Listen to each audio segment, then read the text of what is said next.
It's exciting to have you here with us as well. It's also exciting to have Mark Franco, who is representing your local tribe. Right, the Winnemem Wintu. And what is it called? Winnemem Wintu. Winnemem Mintu. Wintu. Wintu. Winnemem means middle water, Okay. and Wintu in our language means people, so we're the middle water people. Now, you are based near water in Redding. Is it near a river? Our tribe is located in Redding. Our river is the McLeod River. It's the middle of three, the Sacramento, the McLeod, and the Pitt. And so Winnemem, middle water, is the McLeod. So in our language, it's Winnemem. Winnemem. Yeah. That's great. Well, it's good to have you here, Mark, and thanks for joining us. Is this your first time at the festival? Yes, it is. So one of the unique things that occurred for the Film Fest this year that's been quite historic is Circle received a grant from the Academy to help promote films around Native American and the environmental action that they're taking to really make a positive difference. That, to me, when I heard that this morning, that the Academy had done that, I was so amazed because tribal issues sometimes are shunted off to the side. In this case, there's a venue down here. I believe there's like 70 seats or so. Right now, with the amount of people that are showing up down there, probably needs a larger venue. So maybe next year, if they can get similar support, they can have a bigger I have place. to tell you, with the Film Fest, it gets bigger and better every year. And since thousands of people come, every venue It's kind of gets packed. But it's so good to hear that it's having such a being so well received, and people are really interested in this, especially here in Nevada City. We have the Maidu, and where you're from in Redding, that's just a couple hours away. Right, and our territory runs from Mount Shasta all the way down to Redding, but since we're water people, our interests are in the water and the fish, all the way to the ocean, and so we feel a close kinship with the Maidu, the Miwok, all of the tribal people on the coast. We're all salmon people, and so it's important for us to stay together and support each other. And so, Mark, what specifically brought you here? I know your wife, Kayleen, you call her, she's really the leader of all this, right? But she couldn't make it today. Right. So what specifically brought you here to the Film Fest? Well, first of all, she sent me. She is our tribal chief and our spiritual leader, and we have two films that are in the festival. We're part of In Light of Reverence, a film by Christopher McLeod. Yeah. And we have another film that was made by one of our tribal members. I believe the one they're going to show is Ceremony Comes Home, which has to do with the puberty ceremony that we held in 2006. But it brought me here because, again, when you have a film and you're talking about a tribal people, you need to have that tribal voice to explain to people if they have questions about what does that mean. Because so many times we see things that are put out there and that there's no explanation. Well, why did they do that? And then it becomes the norm. Yes. And then everybody asks you, well, do you live in a teepee? Do you have buffalo? No, because it's California. We don't have all buffalo that in Redding, yeah. We have buffalo, but they're Well, not so from what are some of the myths?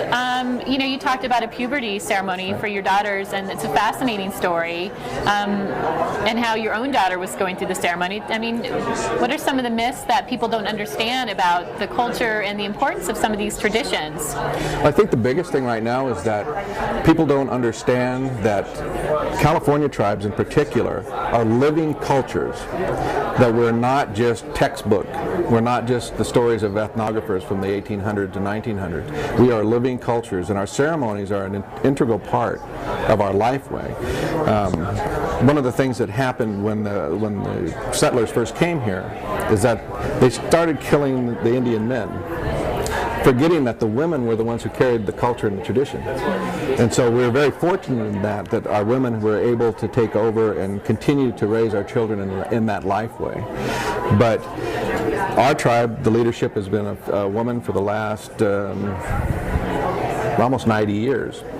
And people ask me, well, aren't all tribal chiefs men? Well, no. It all depends on if you're a spiritual person. How are you raised? Are you the one who can carry the knowledge for the people?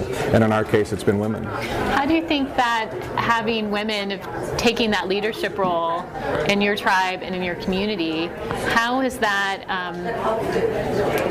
enhanced the way that you live and in interaction with other tribes? Is there a difference to that you've noticed?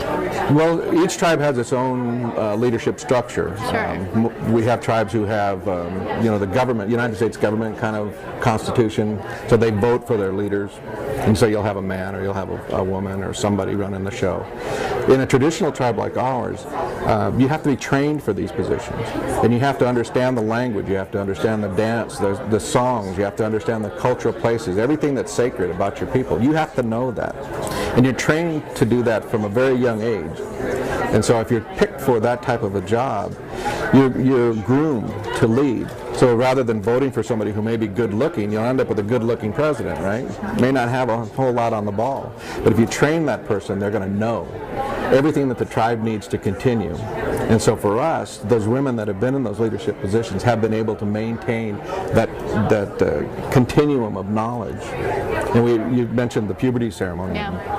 And I think that the general population doesn't understand the importance of bringing your women into the world that they're responsible for. They're the ones who bear life. They are the ones who take care of all of those things. Men are good. And you've seen those movies, and you'll see the women, they'll have the travois, and they're carrying all the goods, and the men are just walking around like their hands are free. Sure. Their hands are free because they have to fight to the death if necessary to protect the women. The women are the ones who tell the men when we're going to move to the next camp, when it's time to go get this thing. So there's a difference in perceptions. And so the myth that all Indian men are the smart ones, we're just the muscle. You're the muscle and the women's are and the women are the brains of the operation. So in training, you mentioned you have a daughter. I have a daughter. Is she in training right now, or is there someone else that? Leadership isn't by bloodline. Okay. It's by what you learn, what you know, and how you're born. And yeah. How do you identify that person? well, we have two people that we're looking at right now. One of them is a 13-year-old girl. She was born 3 weeks early, feet first, at sunrise at our ceremony on Mount Shasta. So to us, that told us there was something special about her. And so we started working with her. We took care of her. We started teaching her all of the things. And I call her LC, Little Chief, because we're training her to take over those Sure. leadership spots. The other one is a young man. He just turned 9. He was born. He had a lot of medical problems, and we prayed for him constantly for the first 3 years of his life. And he made it through all of those medical problems. And that strength that he showed, his heart, and his ability to fight all of the things that were going against him at the beginning, tell us that he's going to be important in some role. He may be a leader. He may take over my job as a head man, as a speaker for the tribe. But he will have a position. It also depends on what they decide they want to do, because it's not forcing anybody to do anything. We train them. We teach them the language, all the songs, and all of that. And if they decide they want to carry this life, because it's not easy being a Winnemem, Sure. first of all, and it's not easy being a leader, because you have so many people that want to stab you and shoot you from the hill, even in our own communities. Yeah, you talked about some of the challenges in your community right now. Tell us a little bit about the salmon, and I'm assuming in coming here there was really a message that you wanted to share with everyone and impress, knowing there's thousands of people here this weekend. One of the important things from our tribe as water people, as salmon people, is that there needs to be a greater understanding of the importance of salmon and maintaining the waters for all of Californians and for people all over the world. Salmon is one of those who can make water, who can bring water and make it clean. The big fish provide for places for the little fish to live. And so it's important for people to understand that connection, that we are all part of this big circle, and that those salmon are important to us. Now, I came here because they have the calling and the salmon ceremony here in town, and when we hear ceremony, it's not just a gathering of people or some kind of a celebration in that way. For us, a ceremony is a deeply religious thing, and I know that the folks here are bringing that part of it back. But I wanted to let them know, and I wanted to let the people know, that there are still tribes who are so deep in their tradition and their religion that we hold ceremony all the time for all of those relatives, and especially the salmon. Right now, as I mentioned, we're planning a trip to New Zealand.